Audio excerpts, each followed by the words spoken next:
I am LaToya Benton. Xavier Hill was my son. He was murdered by the detective fleet on January the 9th, 2021.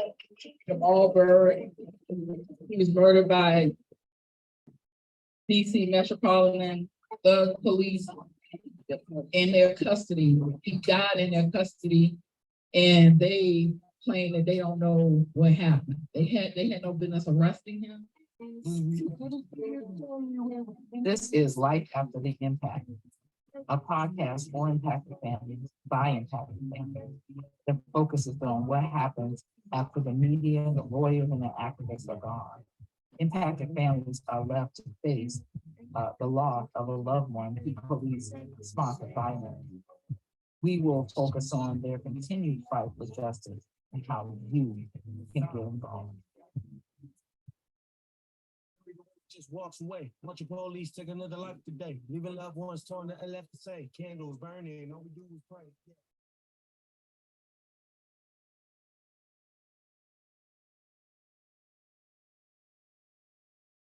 Here we are, the birthplace of Dr. Martin Luther King, cradle of the civil right, the blackest city in America, and pastors and everybody, all these stars and all the entertainment and state reps, and it's just hard to get support.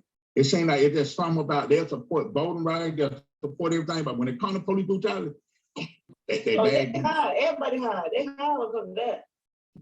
Yeah, they hide. It's like so many of them sold they sold for a few pieces of silver. Come on now. Yeah, and a lot of them said to be manipulated and controlled by the present power of the white supremacists. So yeah, pastors don't want to preach about it. They don't want to preach about police brutality. You have people trying to sugarcoat it. Here we are, our ancestors sacrificed. They bled, they got hung, they got shot, they got raped. Every which kind they sacrificed. Even little Ruby Bridges, when she had to pay what she paid. And we don't have them type of leaders. We're leaders, we have the real leaders. And we got to just show the world, we got to show everybody, no, we're fighting for our love. We're not in the bag now. And the other thing that we have to remember is the most important and powerful movements have been from the ground up, not from the top down. Yeah, you're right. At the top, they are, they comfortable. They don't want to compromise their comfortability, right? So with us on the ground, we the ones we've been waiting for.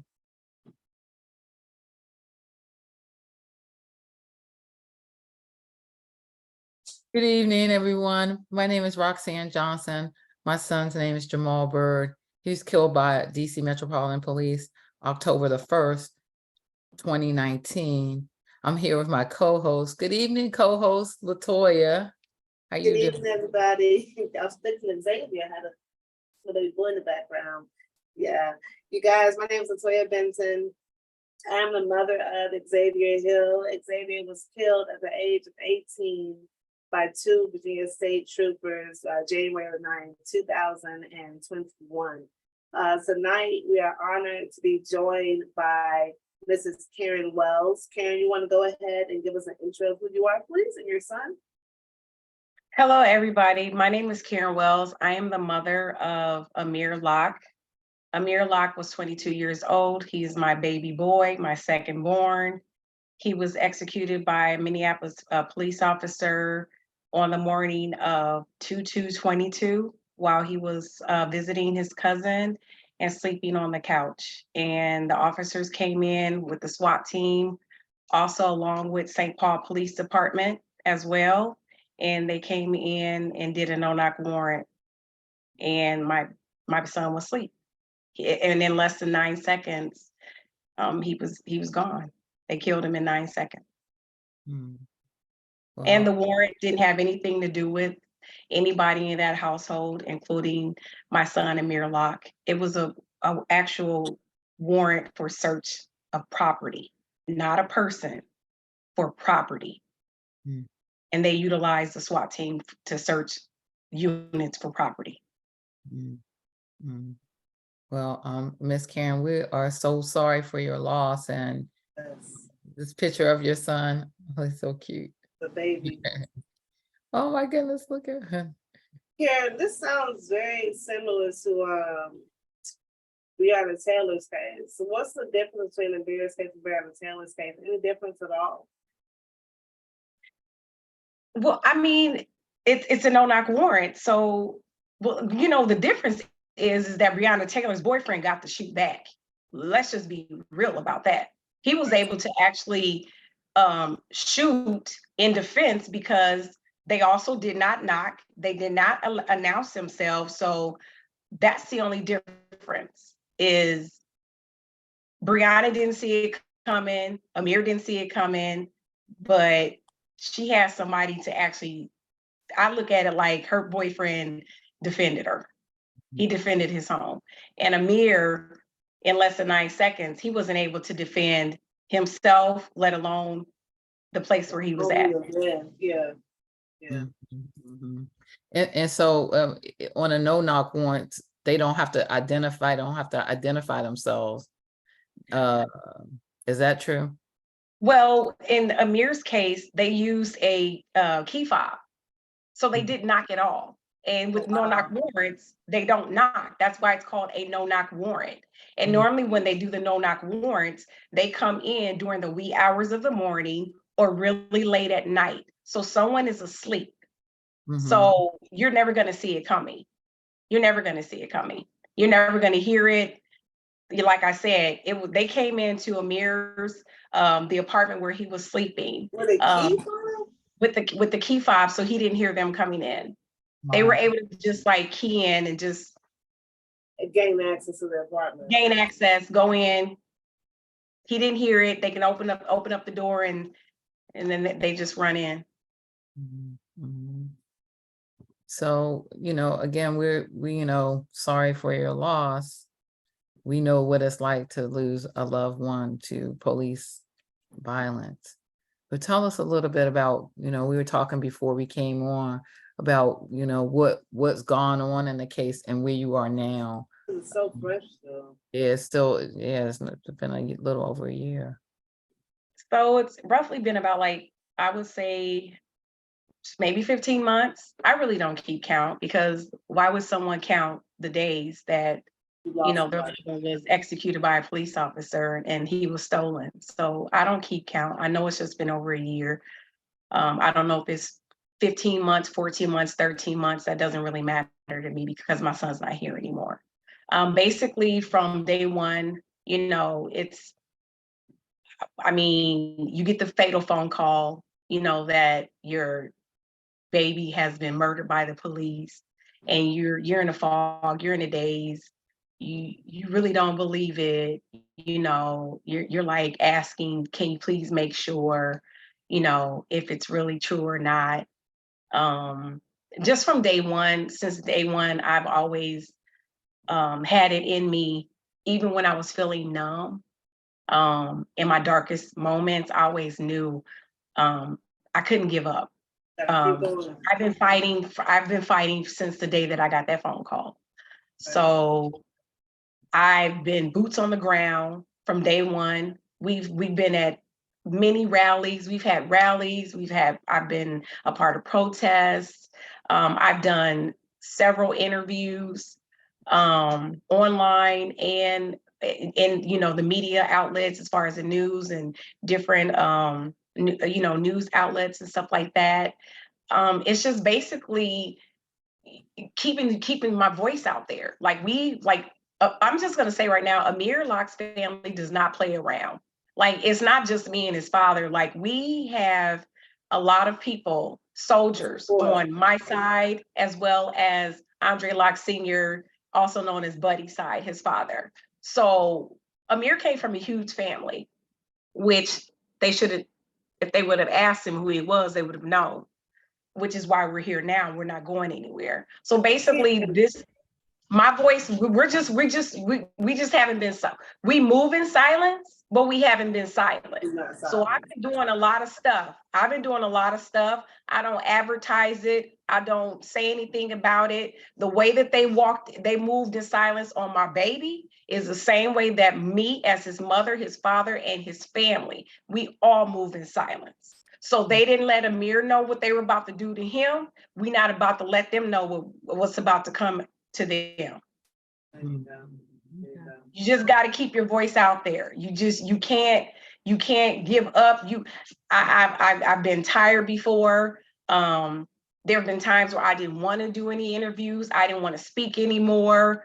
I just want to just lay in my bed and that's where I felt safe at, just lay in my bed and just continue to think about my son. But you got to move forward. you have to keep it going. And sometimes Right. what I love about my sister, my brother-in-laws, sister-in-laws, just my nieces, just family. If we can't show up, we appoint somebody, and they already know, they go. So sometimes me and their father, we're not going to be able to show up, but we have other people that love Amir, and they're going to show up for him. And that's what keeps it going. The fight for Amir. That's how we're not giving up, because we know that we already have soldiers standing right next to us, not behind us, but right next to us, making sure that we're gonna hold hands and we're gonna go across that finish line and get justice for Amir Locke. And as far as the officers were concerned, what happened with the officers in this case? Well, the Attorney General at that time and the prosecuting attorney, they decided not to bring any charges against him. They said at that time. So is there a different Attorney General in the office since he's? It was Mike Freeman at that time. So They have there's a new one now? They have a new person now, but at that time, they decided that they were not going to bring any charges against him. Because you know how they hide behind laws that were made for them, and they say, I feared for my life, but Yes, you and along with 8 other officers, they didn't fear for their lives. So how can you say that you feared for your life? Right. Right. We had a brother on here a couple of weeks ago, Oscar, being an actually, because you said the previous district attorney. What we're learning is that when the new DA comes into office, that's a new avenue as well, right? That we can take to have the case up to again. Because you said there's a new DA in office, have you guys tried that yet? Are you going to possibly maybe try that possibly? When it comes to Amir, we're going through all avenues. We're going to start from the bottom. All the tools in the toolbox. We're going all the way to the top. We're not stopping. Right. We're not stopping. We don't want to deal with nobody in the middle. We're going straight to the top. Okay. I know earlier, Karen, you were saying how they were trying to put this away silently. What kinds of things did you do to keep it in the forefront and keep it from being put away silently? As far as I guess you're saying legislative change. We've continued to go and show up at rallies. And Andre Locke Sr. Has been very boisterous, and he's been speaking about that, you know, Minneapolis has silently wants to dismiss our case. And so, no, it's that we're not taking anything. When it comes to Amir, somebody is going to be held accountable. Whether that means both the twin cities, it doesn't matter. You are going to be held accountable for what y'all did to our son, because as everybody would say, and I quote them all, Amir did nothing wrong. Amir didn't do anything wrong. Amir was never at the wrong place at the wrong time. Amir was at the right place at the wrong time. He was at a family member's place. That will never be the wrong place. Our son never laid his head at anybody's place if he didn't feel safe, or if he felt like some type of Amir was very calm. He was a calm person, and he didn't like chaos. That's something that he didn't like. So he loved to lay. I think he kind of got it from me, because I always like to keep my house quiet. You know, even when they were younger, like people would call and be like, where's the boys at? I'd be like, they in the bed, like at 8:30. Like it was always, I liked to keep my house peaceful for them. And that's what they grew up in. It was peaceful. And that's where he felt with his best cousin, whose place where he was at. Because if he didn't feel like he was safe there, he would have never went there. He would have never, ever, visited anybody. It didn't matter if it was family or friends or whoever. Amir didn't like chaos. So as far as the, I guess you could say the legislative side, I know what you said earlier, you guys have done some things in the community. I know you said you guys are working on this for Amir when it comes to, I guess, the legislative side, because that would affect the community, right? What were you guys able, how were you more so able to move forward on that end to, what exactly was it you guys got done for the legislative side? I think it's like no knock warrants, something like that, right?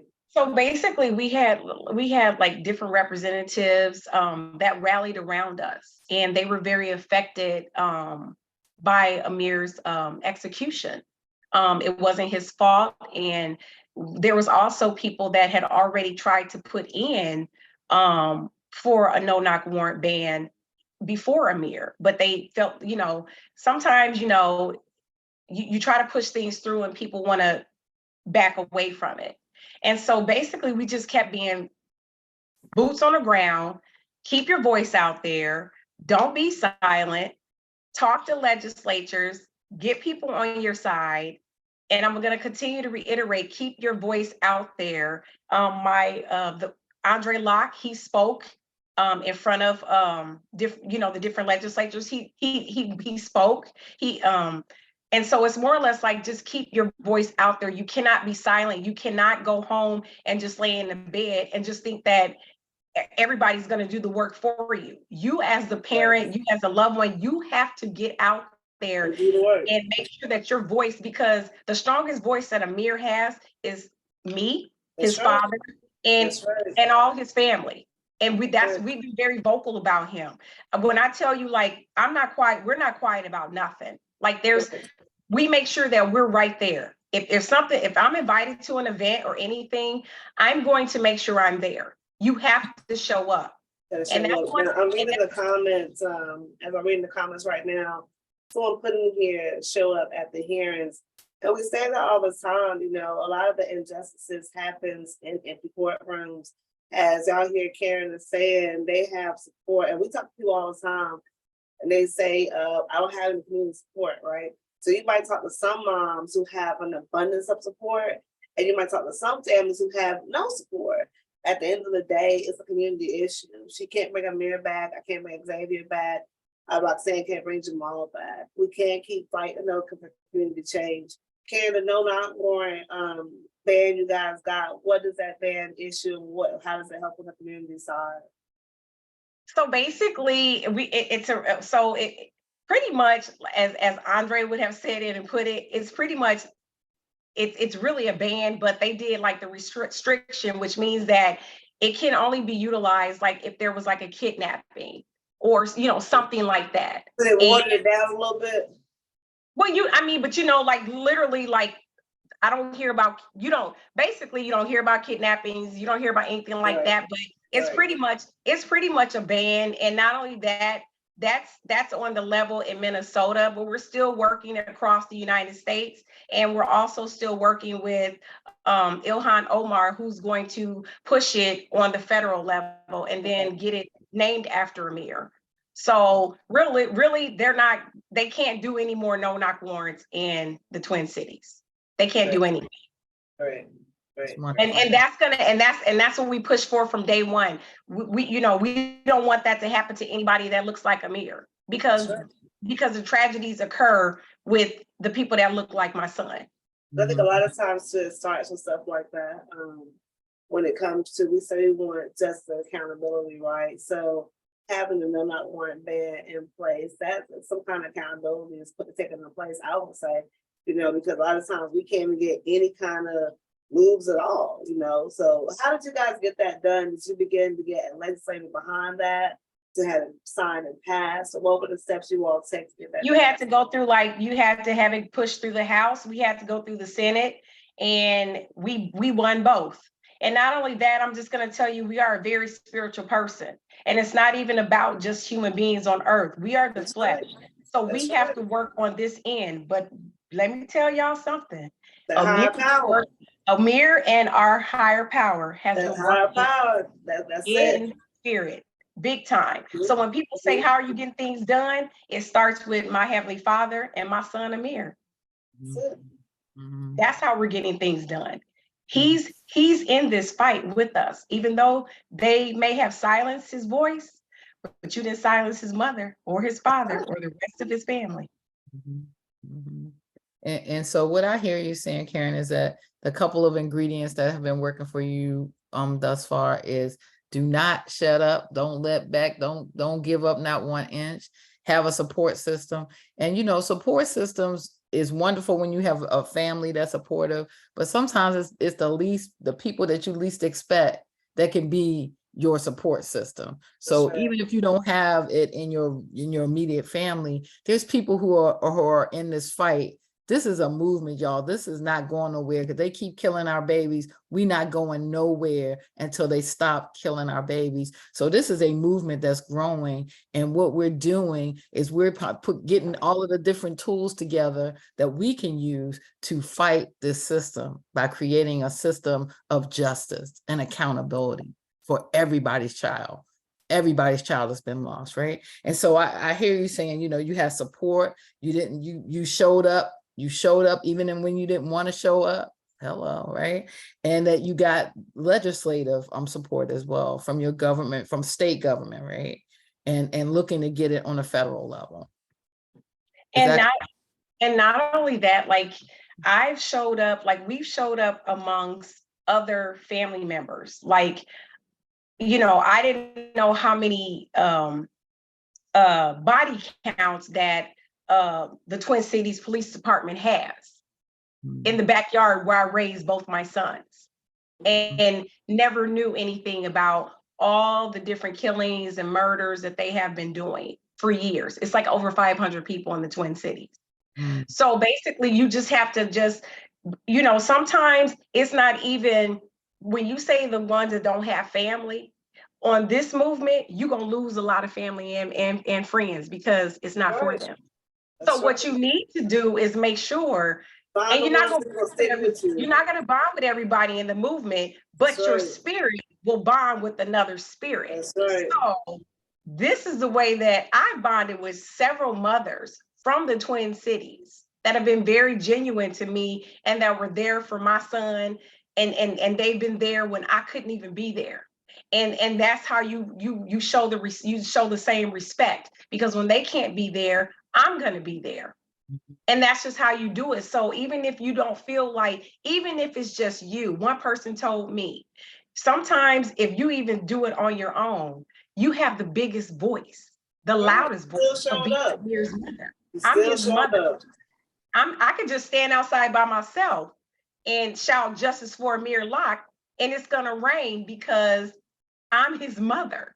Right. So sometimes you don't have to look for, and like I said, we are boots on the ground. Boots on the ground means, like I told them that day when they said, we are not going to charge him, I said, y'all did y'all job, now I'm about to do mine. And that's what I've been doing ever since.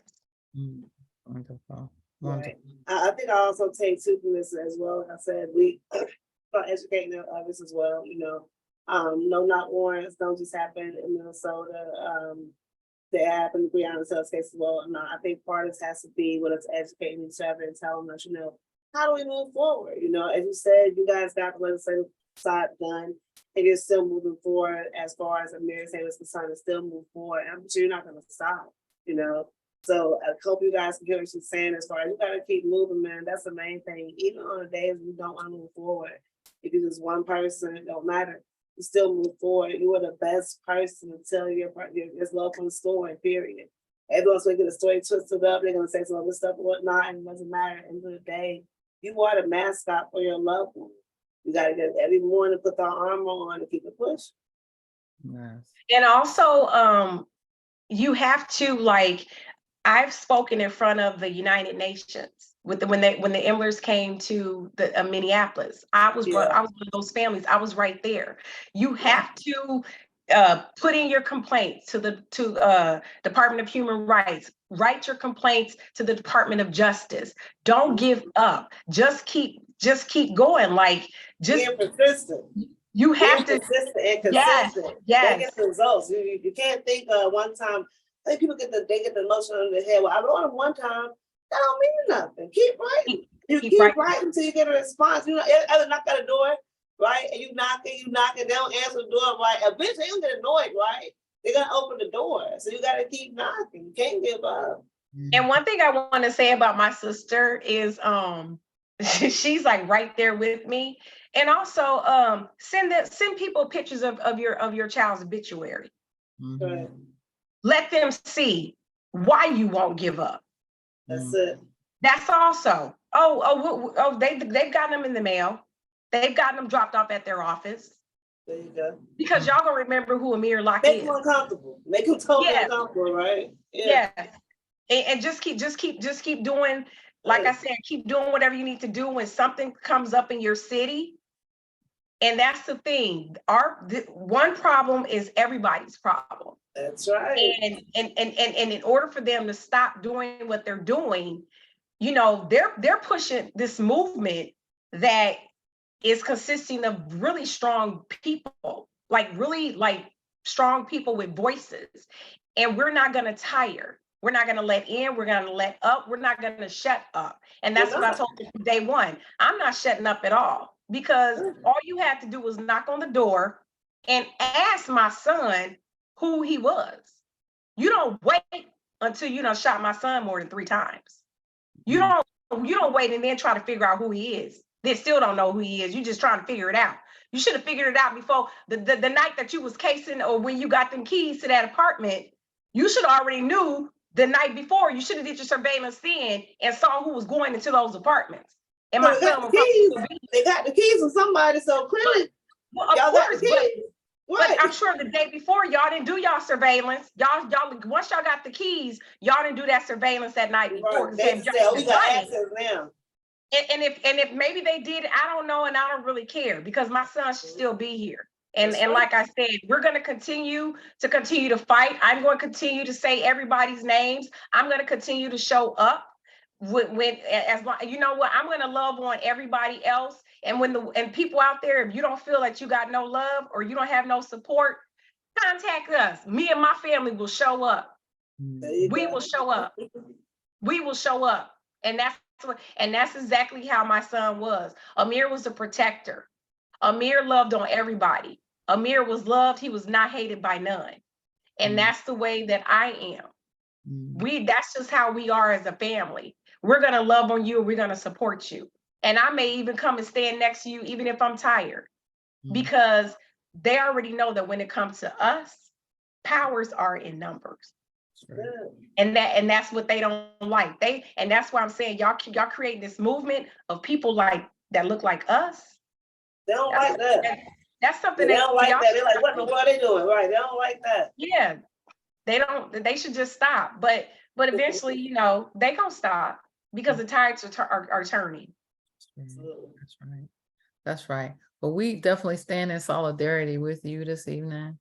We believe that action, we're all about the action, showing up for one another, being in solidarity with one another, even if it does never happen to your family. The fact that it happens to one family is one family too many.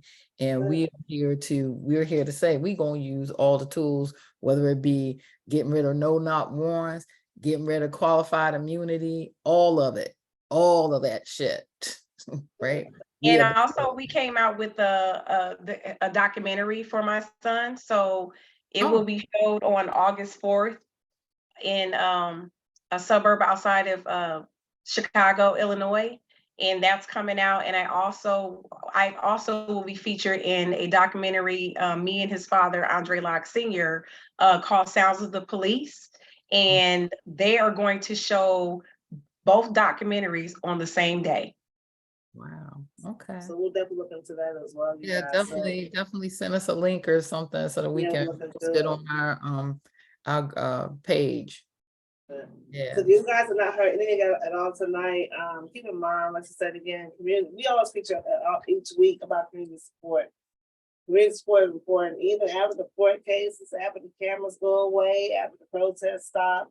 Community support is super important. Being consistent and persistent is super important, and using all the tools in the toolbox. These podcasts are not only on Facebook, You can restream this on what is it, iTunes and all the other stuff, the podcast or whatever. So you can take this back tonight and listen to tomorrow, right? And take points what you can do in your community. That's the whole point of having a podcast. Not about getting the story out there. It's about what you can take from this podcast and learn and applying in your community. And one thing I want to add, I want to go back to when you say, how do I get through this? Self-care, and I also joined a survivors group.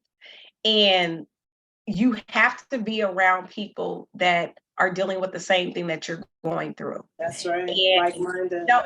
And self-care is one of the best things, because when we get those fatal phone calls about our children or loved one, when they, like, I've always feel like when they executed my baby, they killed me too, but also now I'm rebirthed. Now I'm a different Karen. I'm a different Karen now. I will never be the Karen from 2022. Now you created a new Karen, and I'm unstoppable because you stole my baby in less than 9 seconds. So I have to do that, making sure that I keep myself up. Journal, write journals, exercise, eat right, change your diets, go get your checkups.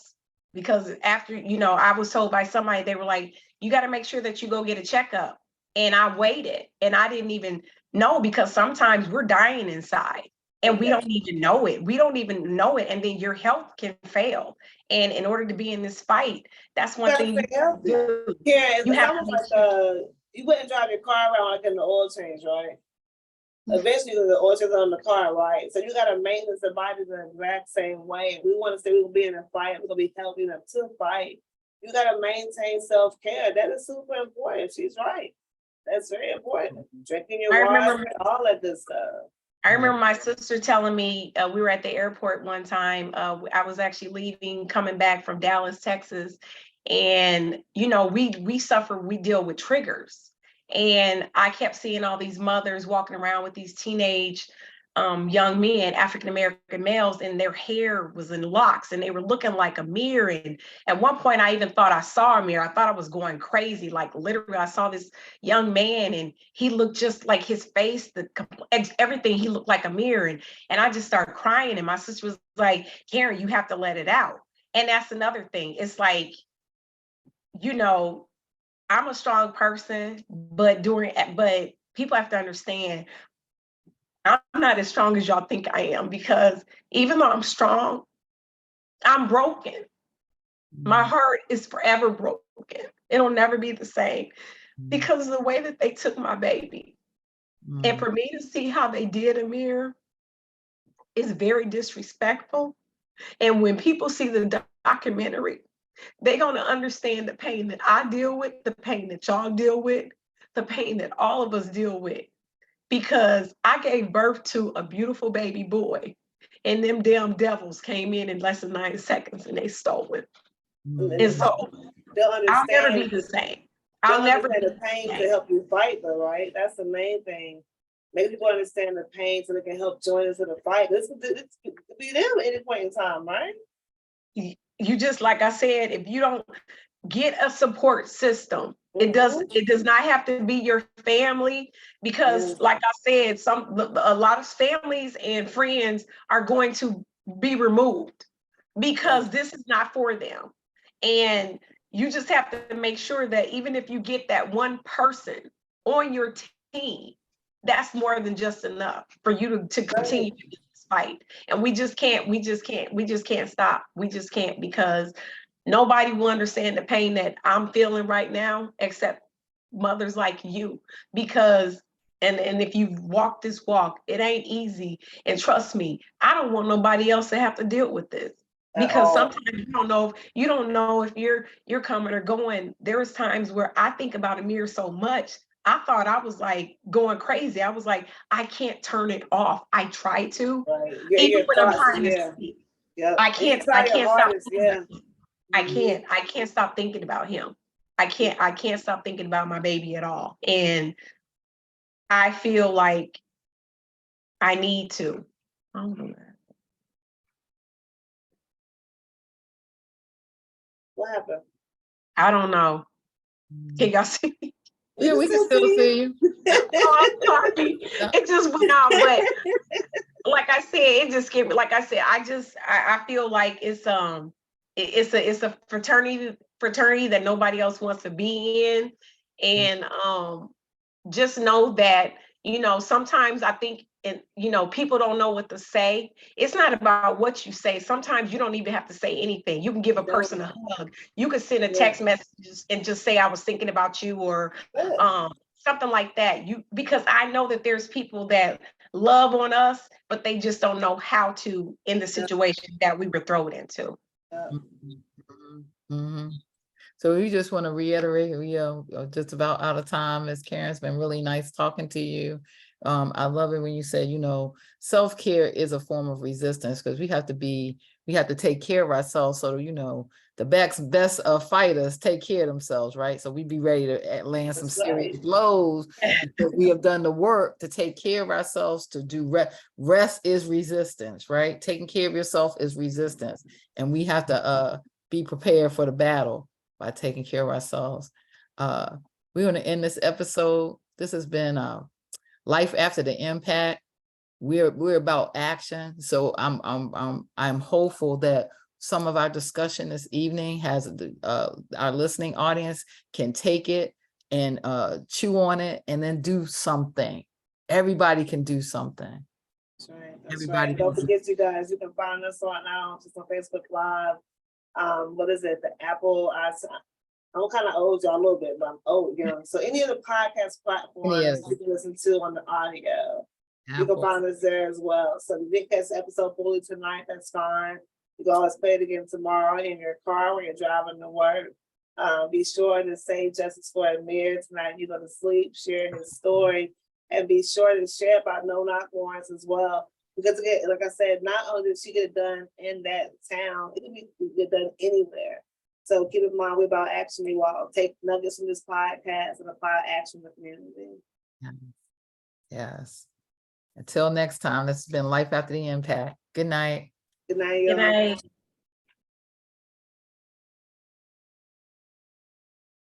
Oscar, you said you've been in the fight for 6 years. It is, I had a horrible day, right? As y'all know, we have filed Xavier's case, and the judge is going to, the judge pretty much wants to grant qualified immunity for the truthers, right? As Roxane was saying today, I have to learn too, this is the bluff. It's like a punch in the gut, but I gotta go like this and kind of pick it back up and keep moving forward. I gotta know how to strategize to be able to move forward. That's what the fight is about. It's not a sprint, it's a marathon. I got my cup of water, right? I drank that water. I'm still running on because I know I gotta keep moving forward. A lot of cases what I'm learning is that we fight for justice. We fight for our kids, yes. We're fighting for the injustice going on in the world right now on a daily basis. This podcast hopefully will move somebody to understand. Just because that DA told you 10 years ago we're not gonna indict, his ass want to be officer more, approach the new DA. The letter Oscar wrote to the DA, I'm telling y'all, was something very simple. When he poured his heart into that note, it was like a note, and told him what he wanted. We have to do the exact same thing. We can talk all day long, be in the streets with our bullhorns all day long, but are you applying the right pressure to the right person? If you're not, there's no point.